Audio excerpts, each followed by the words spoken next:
89 বছর বয়সী উত্তরপাড়ার গর্ব মৃৎশিল্পী মুরারি মোহন পালের দুর্গাপূজা উপলক্ষে চূড়ান্ত ব্যস্ততা। চতুর্দিকে কাশফুলের দোলা, ভোরের বাতাসে শিউলির মিষ্টি গন্ধ, আকাশে পেঁজা তুলোর মতো মেঘ ভেদ করে শরতের সোনালী রোদ জানান দিচ্ছে মর্তে উমা আসছেন।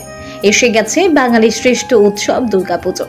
দুর্গাপুজোর প্রধান যে বিষয় সেটি হলো দুর্গা মায়ের প্রতিমা। আর এই সময়টায় পটুয়া পাড়ায় মৃৎশিল্পীদের নাওয়া খাওয়ার সময় থাকে না, তবুও তিনি সময় দিলেন আমাদের। তিনি 89 বছরের মৃৎশিল্পী মুরারি মোহন পাল। উত্তরপাড়া শিল্পী ঘরে তার স্টুডিও। লেখাপড়া বেশি শেখা হয়নি বলে মাত্র 15 বছর বয়স থেকে বাবার মন্থন পালের হাত ধরে ঠাকুরের বানানো শুরু করে, আজ অব্দি যা বিদ্যমান। কথা প্রসঙ্গে জানালেন, আগে কেবল একচালা ঠাকুরের এই প্রচলন ছিল, তারপর কুমোরটুলি সার্বজনীনের হাত ধরে মায়ের চোখ এবং নতুন রূপের প্রবর্তন। থিমের সেসব ঠাকুর আজকাল আর্ট কলেজের ছেলেরা বানাচ্ছেন, তাতেও বেশ নতুনত্ব আছে বটে। তবে বর্তমান প্রজন্ম আর পেশায় আসতে চাইছে না। আক্ষেপ ঝরে পড়ল প্রবীণ শিল্পীর গলায়। জিনিসপত্র, মজুরি, সাজসজ্জা সবেরই দাম বাড়লেও সার্বজনীন পূজা কমিটিগুলি প্রতিমার দাম বাড়াতে চাইছে না। ফলে প্রতি বছরই ধাক্কা খাচ্ছে এই শিল্পের সঙ্গে যুক্ত মানুষগুলি। অদূর ভবিষ্যতে হয়তো সংকটের মুখে পড়তে চলেছে বাংলার বিখ্যাত এই মৃৎশিল্প। জগৎজননীর আগমনে যেখানে তাকে তিলে তিলে সাজিয়ে তোলা মানুষটির মুখায়ব আলোকিত হওয়ার কথা, সেখানে কোথাও কি একটু হলেও। ব্যুরো রিপোর্ট, আমার কলকাতা নিউজ। আমি তো 15 বছর বয়স থেকেই এই কাজে লিপ্ত হয়েছি। লেখাপড়া বেশি শিখতে পারিনি, সেই কাজেই আমার বাবা মন দিয়ে করতে বলেছে। সেই থেকেই বাবার সামনেই কাজ করতাম, করতে করতে তারপর আস্তে আস্তে কী করে ভালো হবে, কী করে হবে, অন্যান্য ভালো কাজ দেখতাম, সেইটা করার চেষ্টা করতাম। আস্তে আস্তে সেইভাবেই চলছে। যেটুকু ভালো লাগে চোখে অন্য জায়গায়, সেইটা করবার চেষ্টা করি। আরও কী করে লোকের চোখে মানে নজরে ধরে সেই রকম ভাব, মুখ চোখ সবগুলোই চেষ্টা করতে। একটা প্রজন্ম তো পার করেছে, আগেকার ঠাকুর আর বর্তমানের ঠাকুর কিভাবে মেলবন্ধনটা করেন আপনারা? আগেকার ঠাকুর তো এক চালায় সব হতো, এক চালায় হতো, যত রকম সেই টানা চোখের বেশিরভাগই হতো। বাড়ির বা রাজবাড়ির, জমিদার বাড়ি সব হতো, সেইগুলো ট্রেনে বারোয়ারিতে চলতো, এক চালার ওপরই চলতো। তারপরে হঠাৎ আমাদের কুমোরটুলি সার্বজনীনের একটা পুজো হতো শিল্পীদের, সেই কুমোরটুলি সার্বজনীন এখনও হয়।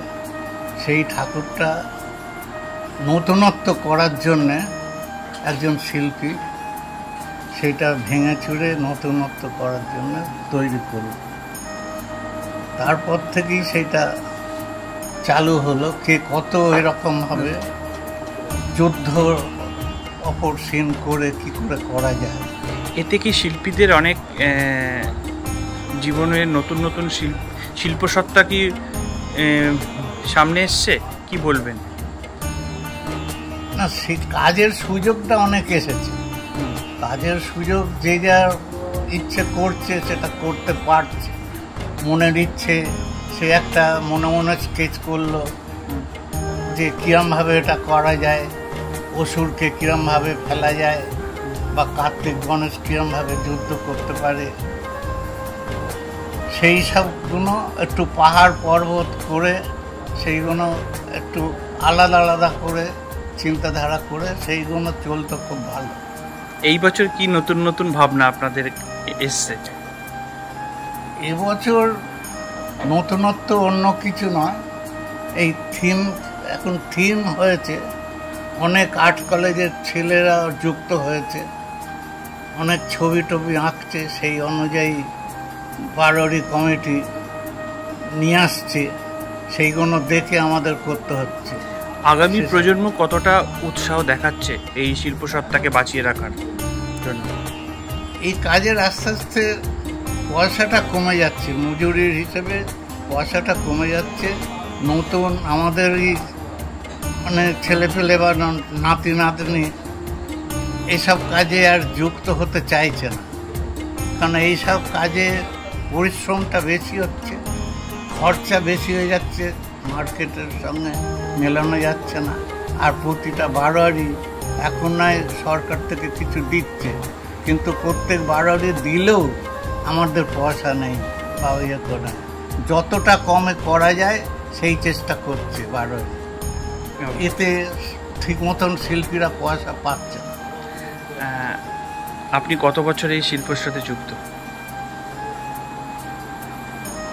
আমি তো সেই 15 বছর বয়স থেকেই ধরুন এই কাজে যুক্ত। এখন আমার 89 বছর বয়স হলো।